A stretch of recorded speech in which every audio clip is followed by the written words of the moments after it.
1 Tessalonicenses, capítulo 4, versículo 13, iremos ler até o capítulo 5, versículo 3. O título do sermão desta noite é Consolo para os que estão de luto. Esse é o título do sermão, Consolo para os que estão de luto, para os enlutados, porque é exatamente o tema principal que Paulo vai irá tratar agora aqui a partir do versículo 13. Ele vai entrar aqui no campo da escatologia, que é um campo muito controverso, tem muitas vertentes, e a minha intenção não é discutir os pontos, as divergências, as linhas teológicas a respeito do assunto de escatologia. O meu objetivo é muito simplesmente ler o texto e explicar a vocês o que é que Paulo tem em mente, qual é a intenção dele e quais são as verdades que nós podemos extrair para a nossa vida. Então, consolo para os que estão de luto. Irmãos, o contexto cultural e histórico da primeira carta aos Tessalonicenses, dos cristãos que estava localizado na cidade de Tessalônica, é o contexto grego-romano. E como todos nós sabemos, no primeiro século, havia uma influência muito forte das filosofias gregas da época. Para os gregos, para os estoicos, para os saduceus, não existia a ressurreição do corpo, a pessoa morrer e ressuscitar depois. E para os gregos, a filosofia grega, romana da época, eles viam a morte como algo benéfico. Por quê? Porque eles estavam influenciados com aquela filosofia platônica, em que tudo que é matéria é má e tudo que é espírito é bom. Então, para os gregos da época, a cultura grega romana da época, era natural os cidadãos pensar de que tudo que é matéria é má. A gente viu muito isso de forma até mesmo mais intensa na exposição da primeira carta de João. A gente viu muito isso, que o contexto era exatamente o mesmo. Todo o contexto do primeiro século é bem parecido, muda apenas algumas circunstâncias. Então, para o contexto da época, a formação dos cidadãos da época era que tudo que é matéria é má e tudo que é espírito é bom. Então, para eles, a morte, entre aspas, era como se fosse uma libertação. A pessoa que morria, ele estava liberto do corpo físico, que é como se fosse uma prisão para eles. Então, todo o contexto social da época era influenciado por essa filosofia platônica, e, como era de se esperar, esses irmãos recém-convertidos, ele ainda tinha vestígios, dessa filosofia platônica de que tudo que é matéria é má, de aspecto da ressurreição, de que alguns não criam na ressurreição dos mortos, e que, portanto, alguns estavam preocupados quanto àqueles entes queridos, amigos e conhecidos que tinham morrido antes da vinda de Cristo. Então essa era a preocupação dos Tessalônica, influenciado, ainda recém-convertido, novos convertidos, aprendendo muita coisa ainda. E a grande pergunta era: e o meu irmão? E a minha mãe? E o meu primo? E o meu tio e minha tia? E o vizinho fulano? E aquele ali que a gente conhece, ele que morreu? Qual é a esperança dele? Qual é a esperança dele? Se não há ressurreição dos mortos? Se ele agora está no estado melhor, pelo simples fato de ter se libertado da prisão do corpo. Então Paulo escreve essa porção da carta exatamente para orientá-los e instruí-los a respeito desse assunto, que eles tinham dúvida a respeito daqueles que tinham morrido. Crentes que tinham morrido, e eles estavam meio confusos. O que será deste crente se ele não vai participar do evento escatológico que é a vinda de Cristo para nos buscar, para estar com ele para sempre? Fulano morreu, então ele vai perder esse evento, portanto não tem esperança mais para ele. Então tinha uma certa confusão quanto a esse assunto envolvendo morte, ressurreição, os crentes que morreram, o que se daria deles. Então Paulo escreve esse parágrafo aqui, daqui para frente, capítulo 4, versículo 13 em diante, instruindo eles a respeito da condição dos mortos em Cristo.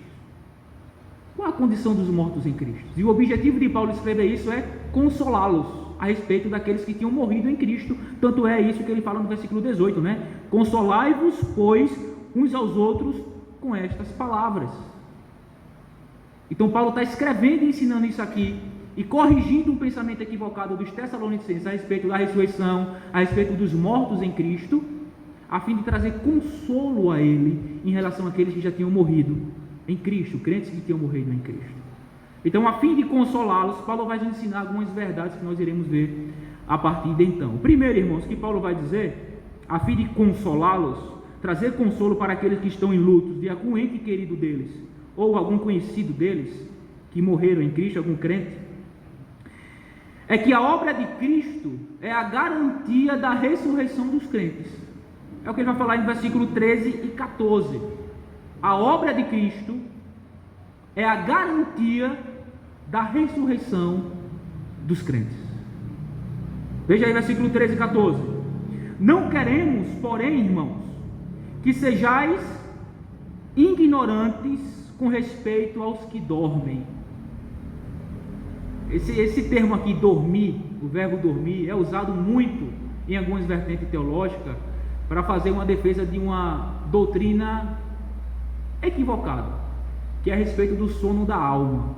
Algumas vertentes teológicas acreditam de que quando um crente morre, ele fica dormindo esperando a ressurreição. E usa exatamente esse texto aqui. Só que não é isso que Paulo está falando. O termo aqui, dormir, é um eufemismo. O que é um eufemismo? É uma palavra, um termo usado para diminuir o impacto da realidade. Por exemplo, quando algum ente querido da gente morre, a pessoa não chega assim, só teu pai morreu. É capaz de a pessoa ter um troço e morrer junto. Como é que a pessoa chega? Fulano, olha, tenha calma, infelizmente seu pai não resistiu. O que é que ele está usando? Um eufemismo para se referir à morte, à realidade do que está acontecendo. Então, quando Paulo usa aqui a palavra dormir, ele está se referindo àqueles que morreram em Cristo. Ele está dizendo que Paulo está dizendo que não quer que esses irmãos sejam ignorantes quanto àqueles que morreram em Cristo, aqueles que dormiram. Certo? Então, não queremos, porém, irmãos, que sejamos ignorantes com respeito aos que dormem, isto é, aqueles que morreram, para não vos entristecerdes como os demais, que não têm esperança. Irmãos, o único povo na face da terra que não tem esperança é o povo que não é o povo de Deus. Isto é, todo ímpio, todo incrédulo que não está em Cristo, que não conheceu a verdade, não foi liberto e salvo, ele continua e está em uma condição de desesperança. Por quê? Porque ele não sabe o que se dará da sua vida após a morte. Ele só sabe que vai morrer, mas ele não sabe o que espera depois. E portanto, é uma vida de desespero, desesperança. E Paulo está dizendo assim: quanto a vocês, eu não quero que vocês sejam ignorantes a respeito daqueles que morreram em Cristo. Eu não quero que vocês sejam sem esperança, como aqueles que não conhecem a Deus são. Só quem tem desesperança é quem não conhece Cristo. Só quem tem desesperança é quem não conhece Cristo. Então ele continua dizendo: pois, se cremos que Jesus morreu e ressuscitou, se cremos, veja, a fé. Irmão de Tessalônica, se vocês creem que Jesus morreu e ressuscitou, assim também Deus, mediante Jesus, trará em sua companhia os que dormem. O que é que Paulo está ensinando aqui? Que eles não precisavam ficar desesperados quanto àqueles que morreram, os crentes que morreram em Cristo, seja seu pai, sua mãe, seu irmão, os entes queridos, os vizinhos, os colegas, os amigos. Não fique desesperado quanto àqueles que morreram em Cristo. Por quê? Porque existe uma garantia de que eles ressurgirão dentre os mortos no último dia. E que garantia é essa?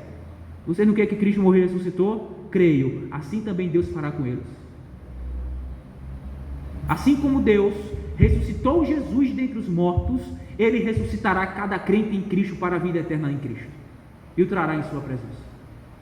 Então, não há motivo de desesperança, não há motivo de desespero para crentes que perderam, ou que entes queridos seus, ou que amigos conhecidos que também eram crentes e morreram. Por quê? Porque é uma garantia que ele será trazido de volta junto com Jesus, no grande dia do retorno glorioso de Cristo.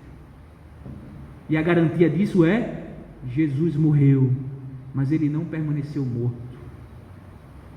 Ele ressuscitou dentre os mortos. Em outros textos também ratifica isso. Veja 1 Coríntios 6,14, diz assim: Deus ressuscitou o Senhor e também nos ressuscitará a nós pelo seu poder. Deus ressuscitou o Senhor Jesus Cristo e também nos ressuscitará a nós pelo seu poder. Assim como Ele ressuscitou Cristo, Ele também ressuscitará os crentes que morreram em Cristo para a vida e salvação eterna. 2 Coríntios capítulo 4, versículo 14: sabendo que aquele que ressuscitou o Senhor Jesus, também nos ressuscitará com Jesus e nos apresentará convosco. Então, irmãos, o que é que Paulo está ensinando aqui nesses dois versos, irmãos? Para os irmãos de Tessalônica, estavam os irmãos confusos, estavam os irmãos aperreados, preocupados quanto àqueles que tinham morrido. Parentes, conhecidos, amigos morreram. Alguns estudiosos até sugerem que alguns morreram devido à perseguição pela fé em Cristo. A gente já viu aqui o contexto da carta aos Tessalônicas, né? Como ela surgiu e o que se deu logo após essa igreja ser plantada. Expulsaram Paulo, começaram a perseguir os Tessalônicas, seus próprios compatriotas, e alguns estudiosos sugerem de que estes que Paulo está se referindo aqui, e a estes que os tessalonicenses estavam preocupados em relação a eles, foram mortos, martirizados. É apenas um pensamento dos estudiosos, mas não há certeza. Mas há uma possibilidade de ter sido eles terem sido mortos exatamente por conta da fé em Jesus Cristo. Foram martirizados pelo testemunho do Evangelho. Mas o fato é que eles estavam preocupados quanto eles que tinham morrido em Cristo, e Paulo está escrevendo aqui dizendo assim: não se preocupem, não entrem em desespero, não sejam ignorantes como aqueles que não conhecem a Deus e que não têm esperança nenhuma após morte, porque há uma garantia para todos aqueles que morreram em Cristo. E qual é? Jesus, que ressuscitou dentre os mortos. Assim como Deus ressuscitou Cristo dentre os mortos, assim também Ele ressuscitará todos aqueles que estão em Cristo e trará junto com Ele em sua glória, para estar com Ele para todo sempre. Então, irmãos, a obra de Cristo é a garantia da ressurreição dos crentes. Os que morreram em Cristo serão trazidos à vida novamente, serão ressuscitados com um corpo incorruptível e glorificado semelhante ao de Cristo. Portanto, não há motivo de desespero em relação àqueles que morreram em Cristo.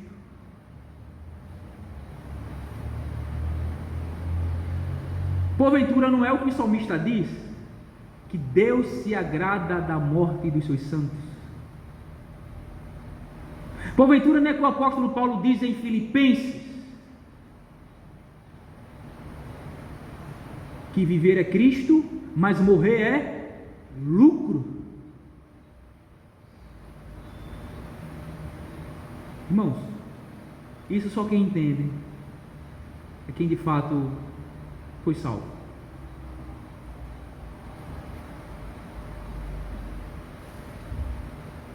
Como que morrer é lucro, pastor? É o que a Bíblia diz.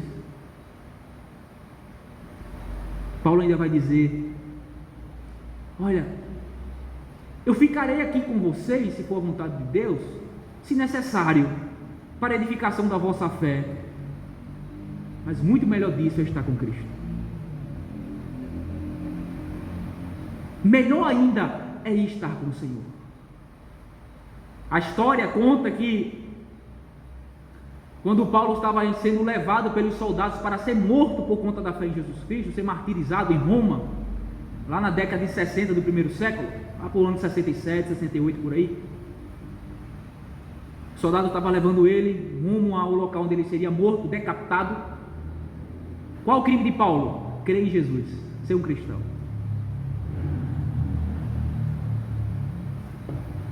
E quando ele estava sendo levado, um dos soldados pergunta: estás com medo, Paulo? Ele disse: não, eu estou com pressa.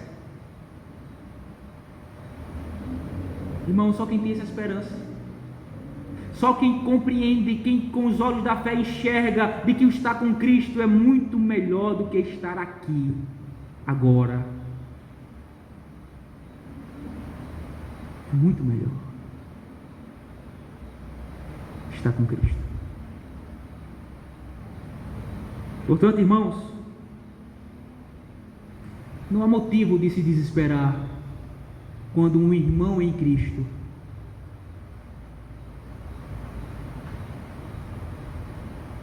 passa dessa para melhor. Literalmente é isso, dessa para melhor. A morte de Billy Graham, 2018 eu acho. Tempos atrás da sua morte, ele deu uma entrevista e na entrevista ele disse o seguinte: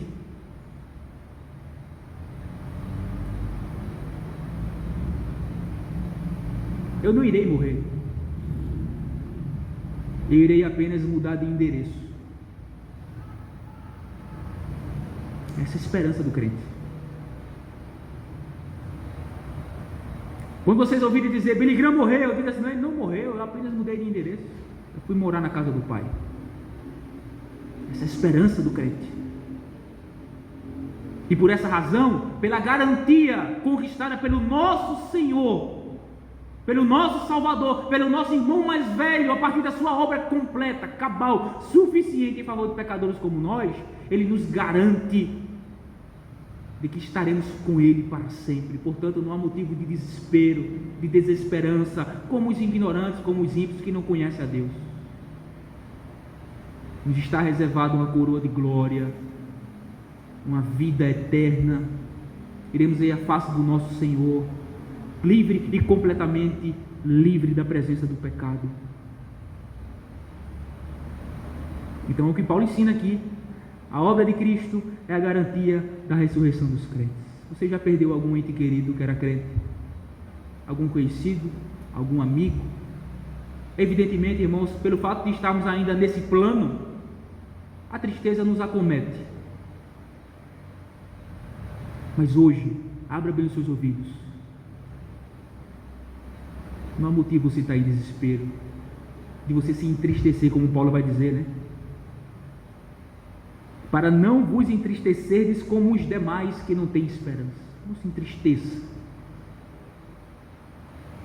porque a garantia de que o seu ente querido, de que o seu amigo, o seu conhecido que morreu em Cristo, ele há de ressurgir dentre os mortos para a vida eterna, no grande e último dia do Senhor.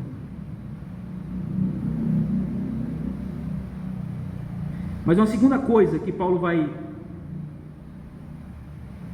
falar, vai continuar explicando agora como tudo isso irá acontecer para consolar os Tessalonicenses. Está aí do versículo 15 a 18. Do versículo 15 a 18, Paulo agora vai explicar do que irá acontecer, como tudo isso irá acontecer. Certo, Paulo, eu entendi. Não preciso estar desesperado nem me entristecer, porque aqueles que morreram em Cristo, ele tem a garantia de que ressurgirá no último dia, porque Cristo ressurgiu. Ressuscitou dentre os mortos. Exato. Tem desespero. Eles não estão perdidos ou se perderão pelo fato de não ter, pelo fato deles não irão passar pela experiência gloriosa do retorno de Jesus Cristo quando ele vir à terra, pelo fato de ele não estarem vivo nesse evento. Não é isso que garante ele estar com Cristo e salvo para sempre. O fato é ele tem que estar vivo para gozar da vida eterna. Não. Se ele morreu em Cristo, ele está garantido que é a vida eterna dele. E quando Cristo voltar, ele estará seguro. Ele estará com Cristo em corpo glorificado. Então agora ele vai explicar de como isso acontece, como isso aconteceu. E aqui ele vai entrar em aspectos da escatologia, que eu não tenho o objetivo de passar por todas as vertentes e mostrar, comparar uma coisa com a outra. Não, eu quero simplesmente ler o texto para entender o que Paulo está dizendo. Então agora, versículo 15 a 18, ele vai explicar do que irá acontecer. Então o que é que irá acontecer, Paulo? Como é que isso irá acontecer? Como tudo isso se dará? Os mortos em Cristo irão voltar à vida novamente, irão ressuscitar? Como é que tudo isso vai acontecer? Qual é o evento que isso vai surgir? Como tudo isso se dará? Então ele vai explicar agora do versículo 15 a 18. Ele diz assim: ora, ainda vos declaramos por palavra do Senhor isto: nós, os vivos, que ficamos até a vinda do Senhor, de modo algum precederemos os que dormem. Paulo está dizendo: olha, presta atenção. Quando Jesus voltar, os vivos não serão mais privilegiados do que os mortos em Cristo.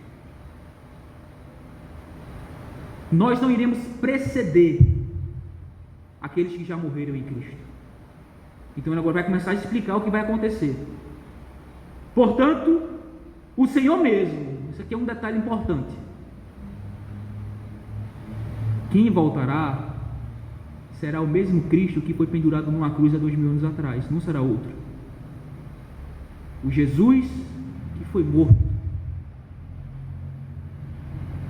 pendurado num madeiro, traído pelos homens, morto, massacrado, humilhado, cuspido, levada ao matadouro como uma ovelha muda e abatido. É aquele mesmo Jesus que voltará em glória. Aquele Jesus que foi humilhado, ele voltará triunfante sobre todos os seus inimigos. Portanto, o Senhor mesmo, o próprio Cristo, dada a sua palavra de ordem, o sentido aqui é de uma palavra de autoridade.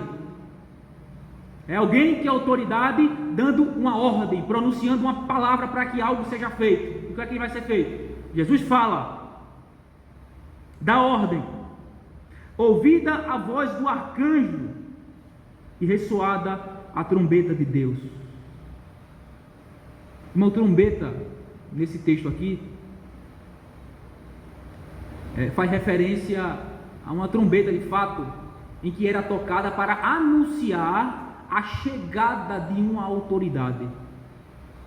Então, quando a autoridade chegava em algum lugar, uma trombeta soava, um toque era dado para anunciar a chegada de uma autoridade, a chegada de um rei, a chegada de um imperador. Então Cristo dará ordem, chegou a hora. O arcanjo, que é na hierarquia angelical, ele é como se fosse o topo de linha, o principal, o arcanjo, o anjo de guerra, que a Bíblia fala o nome de um, que é Miguel, o anjo guerreiro. Ele soará a trombeta, anunciando a chegada do rei, a chegada do imperador, a chegada do Senhor. E ressoada a trombeta de Deus, aí agora começa. O que é que acontece? Primeiro, Cristo descerá dos céus como um juiz para julgar as nações. No grande e terrível dia do Senhor, Cristo descerá do céu como juiz para julgar as nações. Aquele que veio como servo para ser humilhado e morto, ele agora volta como um juiz para julgar. Jesus, quando vinha agora, irmãos, ele não vem mais para salvar, ele vem para julgar as nações, para dar a paga devida aos seus inimigos. 2 Timóteo capítulo 4, versículo 2, deixa muito claro: conjuro-te perante Deus e Cristo Jesus, que há de julgar os vivos e os mortos pela sua manifestação e pelo seu reino, isto é, pelo seu retorno, sua manifestação. Quando ele aparecer entre as nuvens, ele vem gloriosamente, triunfantemente para julgar as nações. Então aquele Cristo que foi morto, trucidado, humilhado naquela cruz, ele não vem mais como daquele jeito, como um servo sofredor. Ele vem como um juiz para julgar as nações,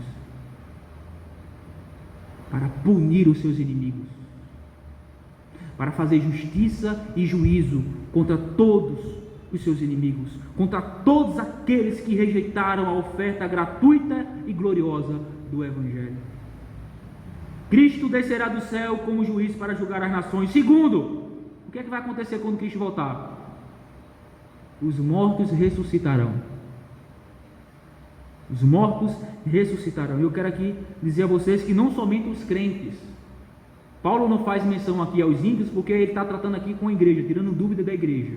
Então ele se refere somente àqueles que morreram em Cristo.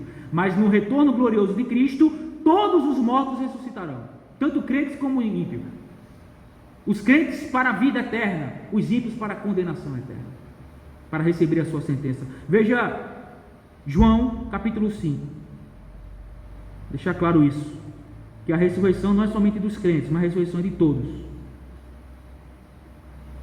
João capítulo 5, versículo 28 e 29, diz assim: não vos maravilheis disto, porque vem a hora em que todos os que se acham nos túmulos ouvirão a sua voz e sairão.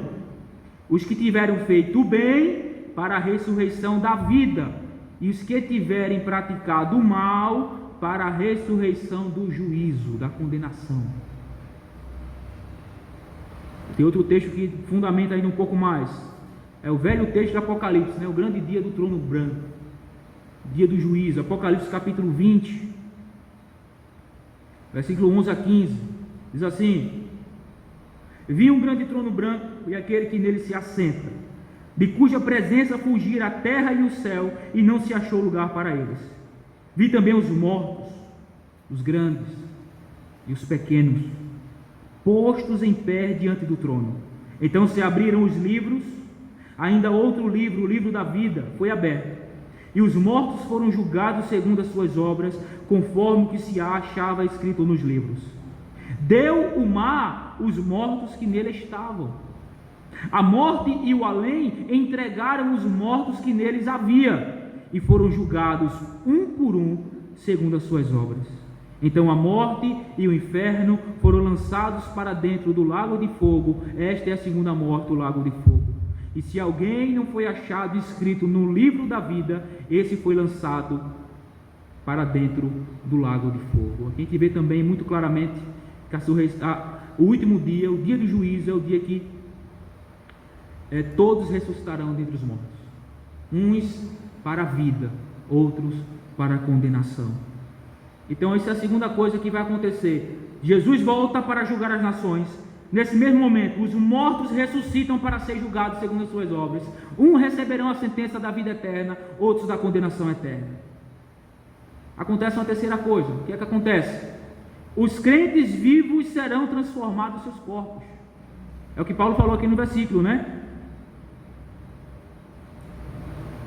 No versículo 15: nós os vivos, o que ficarmos até a vinda do Senhor, de modo algum precederemos os que dormem.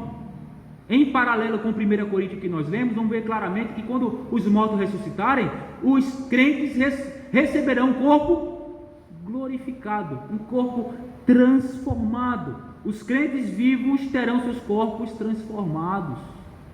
Vamos lá em 1 Coríntios, o texto que nós lemos na devocional, 1 Coríntios capítulo 15, versículo 51 em diante.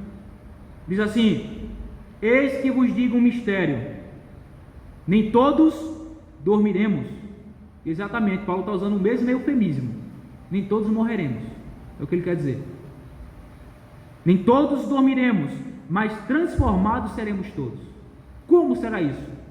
No momento, no abrir e fechar dos olhos, ao ressoar da última trombeta. A trombeta soará, os mortos ressuscitarão incorruptíveis e nós seremos transformados. Então o que vai acontecer quando Jesus voltar? Os mortos ressuscitam, os que morreram em Cristo terão seus corpos transformados, e nós que ficarmos vivos no dia glorioso de Cristo, nossos corpos serão transformados. É outro evento que acontece nesse evento escatológico. Nossos corpos, os corpos dos crentes, daqueles que tiverem vida, vivos no dia da vinda de Cristo, terão seus corpos transformados. E por fim, todos os crentes serão arrebatados ao encontro com o Senhor nos ares, para estarem com Ele para sempre. Versículo 17 do nosso texto. Depois nós, os vivos, os que ficarmos, seremos arrebatados juntamente com eles. Com eles quem? Com os crentes que ressuscitaram e se juntaram aos seus corpos. Certo? Quando Cristo vem, Ele vem com os anjos e com os remidos que estão no céu. Apocalipse vai deixar muito claro de que as almas dos santos estão lá, clamando ao Senhor, trabalhando, pedindo justiça, clamando a Deus para que Ele faça justiça na terra dos homens.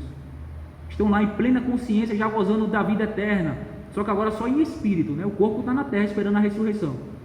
Então no dia glorioso de Cristo, o corpo dos santos ressuscitará, será transformado, e a alma, o espírito que vem com Cristo dos céus junto com os anjos, fundirá novamente nos seus corpos. E eles estarão para sempre com o Senhor.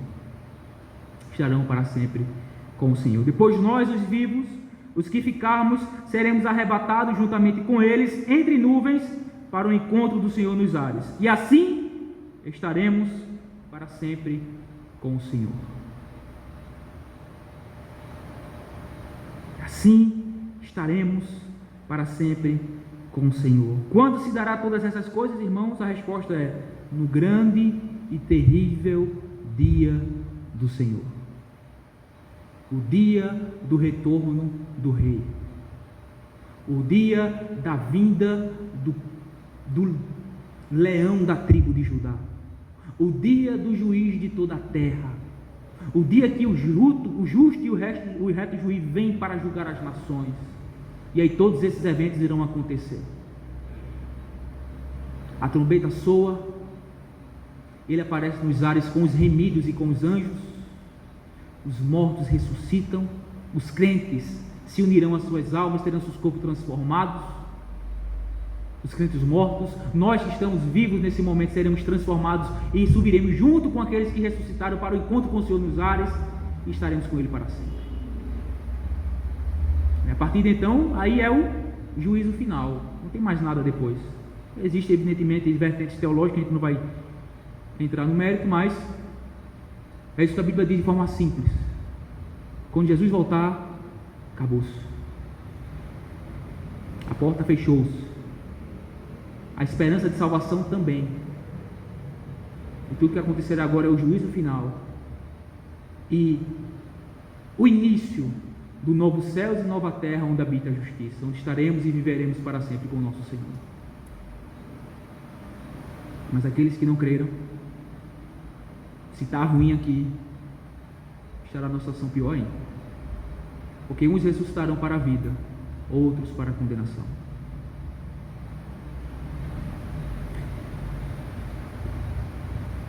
E por fim, irmãos, Paulo vai deixar claro, no versículo 18, ele vai agora então exortar para que nós consolemos uns aos outros com essa palavra. Que palavra? Que nós não devemos estar desesperados quanto àqueles que morreram em Cristo.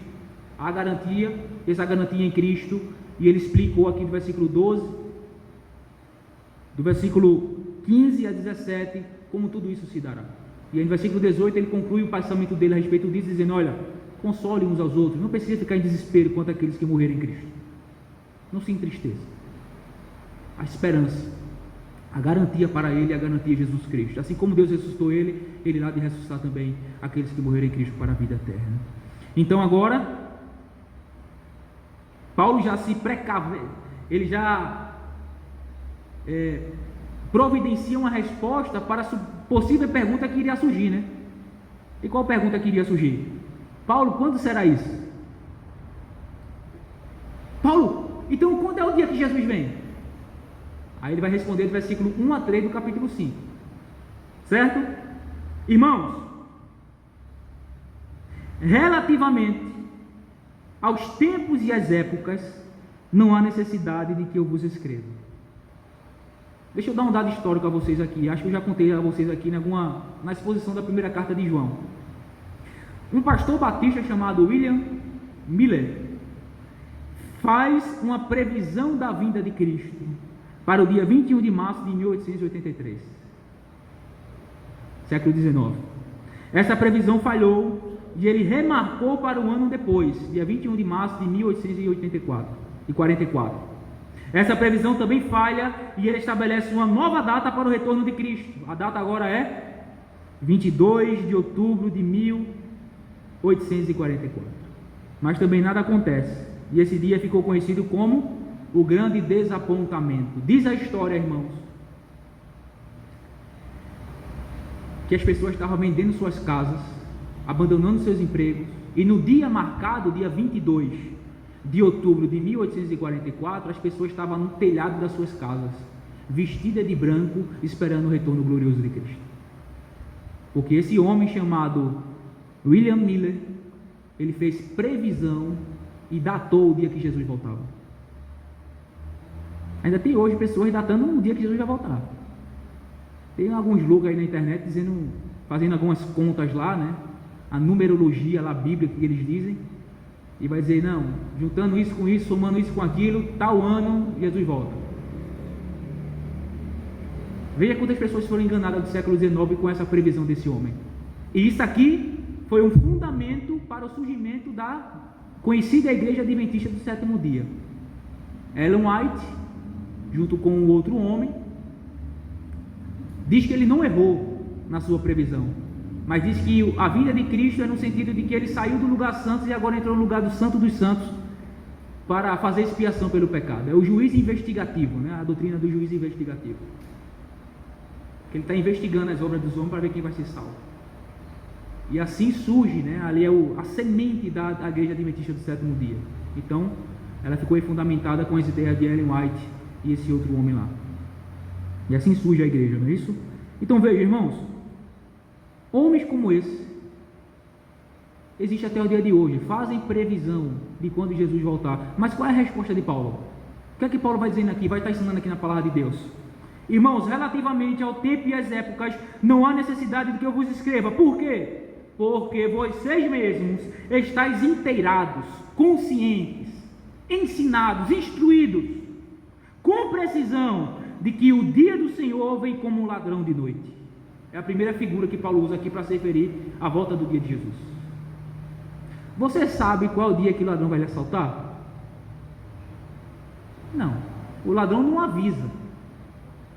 Ana, sábado eu vou chegar lá no café lá e vou botar o revólver tudo, tu matou o celular e tua renda, viu? Ele não avisa, ele chega de repente e faz, e acontece, e a gente é surpreendido. Eu já fui assaltado, né? Já passei por essa má experiência de ser surpreendido por um ladrão. Então, o dia do Senhor, irmãos, não há necessidade de que a gente diga quando isso vai acontecer. Por quê? Porque ninguém sabe, só Deus. Só a Santíssima Trindade em seu plano eterno. Mas ele vem como um ladrão. Ele vai vir de repente. Portanto, o dia do Senhor é desconhecido, certo e repentino. Quando andarem dizendo paz e segurança, eis que lhes sobrevirá repentina destruição, como vem as dores de parto a que está para dar à luz, e de nenhum modo escaparão. A ideia de Paulo aqui é o quê? Ele está mostrando e ensinando a certeza do retorno glorioso de Cristo. É como uma mulher que está grávida, ela vai dar à luz um dia, não vai? Vai. Então, assim como é certo que a mulher dê à luz ao seu filho repentinamente, de repente a dor vem, assim também Cristo vai vir de repente. O dia é desconhecido para nós, é oculto para nós, mas ele é certo e é repentino. A qualquer momento Cristo vem. Então, quando chegar no versículo 4, como nós iremos ler próxima semana, se Deus quiser, ele agora vai mostrar a necessidade da vigilância para estar pronto para este dia. É o que nós iremos tratar no próximo sermão, se Deus quiser. Mas, irmãos, não caia na conversa de pessoas que diz que sabe o dia que Jesus volta. Tem gente falando isso por aí, principalmente na internet. Jesus vai voltar em tal ano, tal mês, assim, assim, assim. E às vezes pega texto bíblico, né, faz ali uma salada para moldar o seu pensamento, para ensinar algo que nem os apóstolos foram revelados a ele. Nem aos apóstolos foram revelados. Apenas você está dizendo assim: nós não sabemos o dia, mas esse dia é certo. É como uma mulher grávida, chegará o momento que ela tem que dar à luz. Assim também será o dia do Senhor. Ele vem como um ladrão, ele vem de repente, ele vai aparecer a qualquer momento. Portanto, esteja vigilante e prontos. Conclusão, irmãos. E algumas aplicações para nós. Meus irmãos, a segunda vinda de Cristo marcará o fim das oportunidades. Deixa eu dar ênfase nisso aqui. O retorno glorioso de Jesus sobre as nuvens,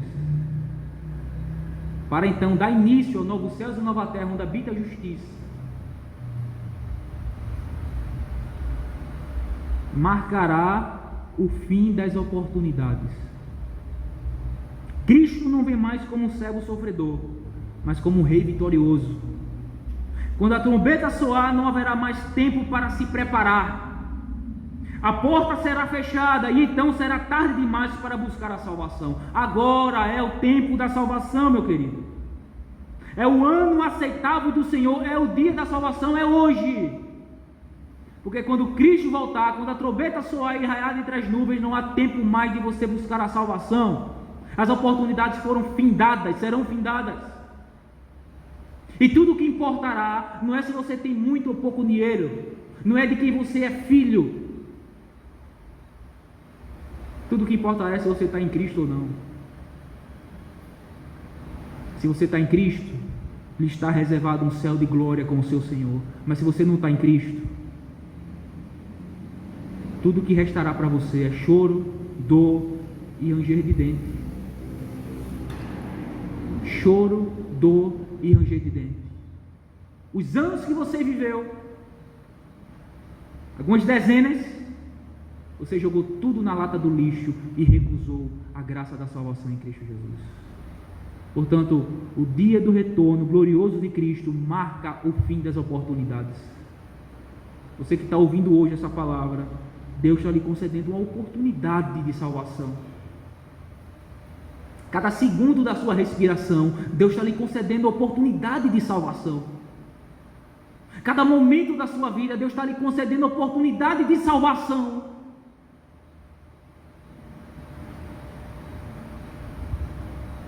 E não jogue fora essa oportunidade. Não abra a lata do lixo e jogue essa oportunidade fora. Porque pode ser tarde.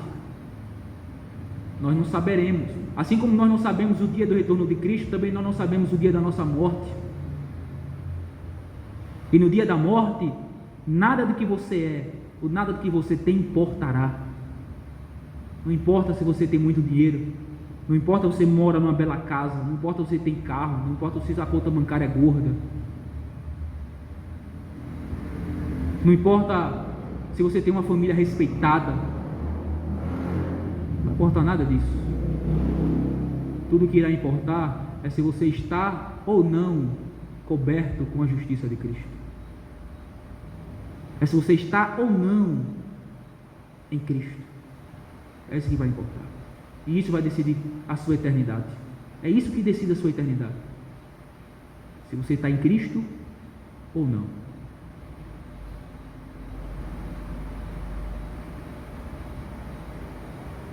A vinda de Cristo marca o fim das oportunidades.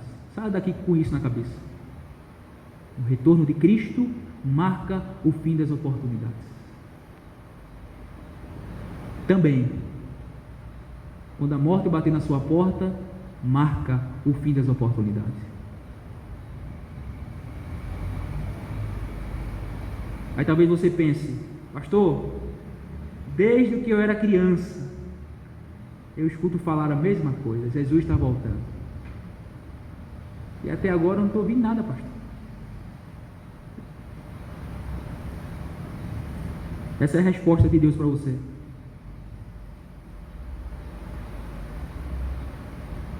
Segunda de Pedro, capítulo 3.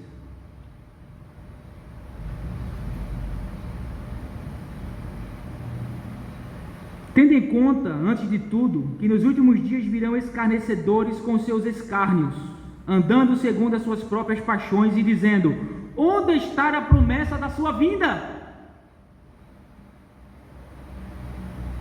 Pastor, desde criança que eu escuto que Jesus voltará, mas cadê? Eu não estou vendo nada. Essa promessa nunca vai chegar, não é? Onde está a promessa da sua vida, pastor? Porque desde que os pais dormiram, desde os meus pais, dos meus avós, que já morreram, todas as coisas permanecem como desde o princípio da criação. Nada mudou, pastor. Uma geração vai e outra vem, continua tudo a mesma coisa, escutando as mesmas palavras de que Jesus está voltando, de que um dia tudo isso se findará, de que um dia irei prestar conta diante de Deus, mas tudo continua do mesmo jeito, pastor.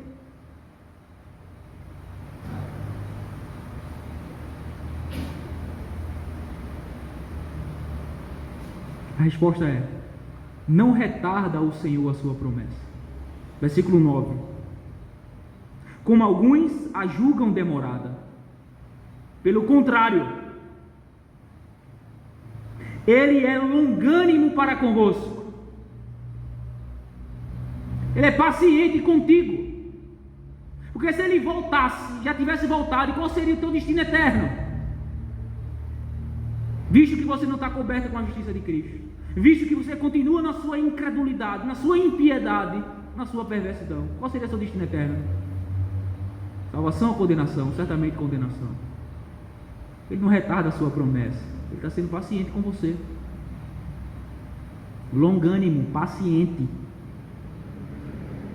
não querendo que nenhum pereça, senão que todos cheguem ao arrependimento. Essa é a vontade de Deus para a sua vida. A vontade de Deus é que você se arrependa, para que quando Cristo voltar, você não pereça eternamente, não seja condenado, não vá para o inferno. Então ele está sendo longânimo e paciente, chamando você ao arrependimento e a confiar em Cristo somente pela fé, para que você seja coberto da sua justiça, e então quando ele voltar, ou então quando ele lhe chamar individualmente através da morte, você esteja seguro da vida eterna, conquistada pelo nosso Senhor e Salvador Jesus Cristo, porque você estará coberto com a sua justiça perfeita. Não é que Deus tarda, é porque Ele é bom, meus irmãos. É porque apesar de você, Ele está agindo com paciência, Ele dando oportunidades após oportunidade, segundo após segundo, dia após dia, cada dormida e a cada acordada no dia seguinte, oportunidades e oportunidades, ao longo de meses, ao longo de anos, ao longo de décadas, te chamando a se arrepender, e você continua incrédulo. É porque Ele é paciente. Mas hoje, por mais uma vez, em sua graça, em sua bondade, em seu amor, a salvação está lhe sendo oferecida gratuitamente. Quanto custa pagou, pastor? Nada. Cristo já pagou. Você precisa apenas se apropriar pela fé. Crer em Cristo, se arrepender dos seus pecados e confiar em Jesus Cristo pela fé somente, para que você seja coberto com a sua justiça, e então você seja declarado justo diante de Deus, e então você estará seguro, tanto para o dia da vinda de Cristo, quanto também através da morte, que para o crente torna-se um meio de graça, porque tudo que ela pode fazer para um cristão é pegá-lo e entregá-lo ao seu Senhor. O que é que você está esperando? Se arrependa hoje, porque hoje é o dia da salvação. Quando Jesus voltar, ou quando você individualmente morrer, cessa-se as oportunidades. Não haverá mais oportunidades. E tudo isso dependerá em quem você está. Você está em Cristo? Você confia nele somente? Então você está seguro. Mas se você não estiver em Cristo, nem coberto com a sua justiça, você estará absolutamente perdido. Irmãos, a segunda vinda de Cristo deve encher o coração dos salvos de consolo. A segunda vinda de Cristo deve encher o coração dos salvos, irmãos, de consolo. A nossa esperança, Cristo voltar. Como Paulo disse a Timóteo, né? Agora uma coroa de glória me está reservada, e não somente a mim, mas a todos quanto amam a sua vinda. A vinda de Cristo, irmãos, deve ser razão, motivo para o nosso consolo, para a nossa alegria,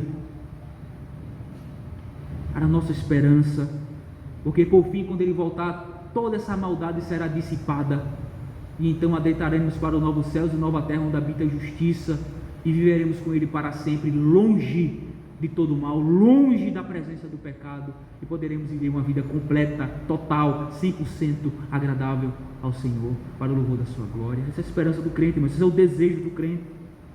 O propósito de Paulo ao ensinar sobre a segunda vinda de Cristo,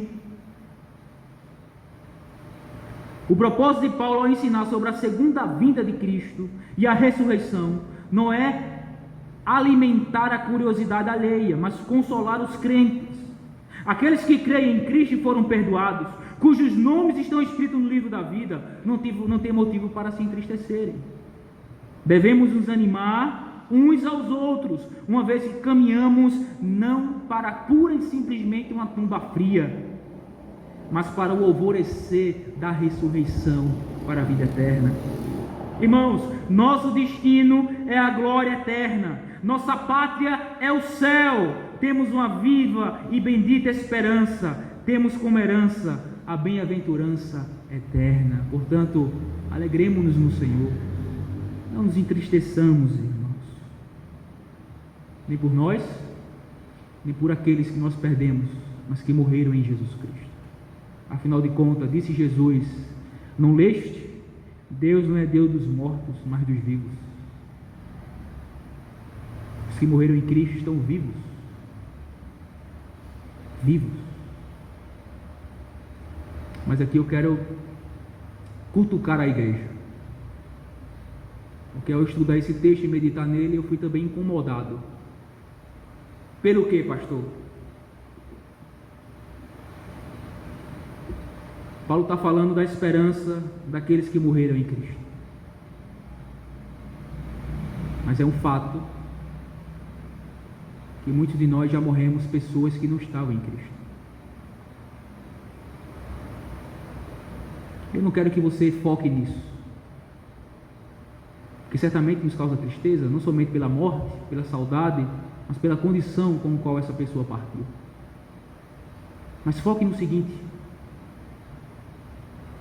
a partir de hoje, aproveite cada oportunidade com essas pessoas, com o seu pai, com a sua mãe, com o seu tio, com os seus avós, com os seus filhos, com os seus amigos. Fale de Cristo para eles. Pregue Cristo a eles. Ore, interceda a Deus por eles, porque é a única esperança de salvação. Cristo. Cristo. Não pense naqueles que a gente já perdeu no passado, que morreram numa condição preocupante.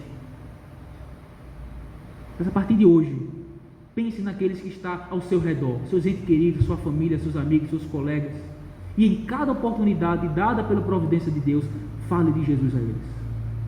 Pregue o Evangelho a eles. Ore, interceda a Deus para que Deus o salve, porque é a única esperança de salvação. É onde qualquer ser humano na face da terra estará seguro, mas fora de Cristo não há salvação, não há esperança de salvação. Amém, meus irmãos.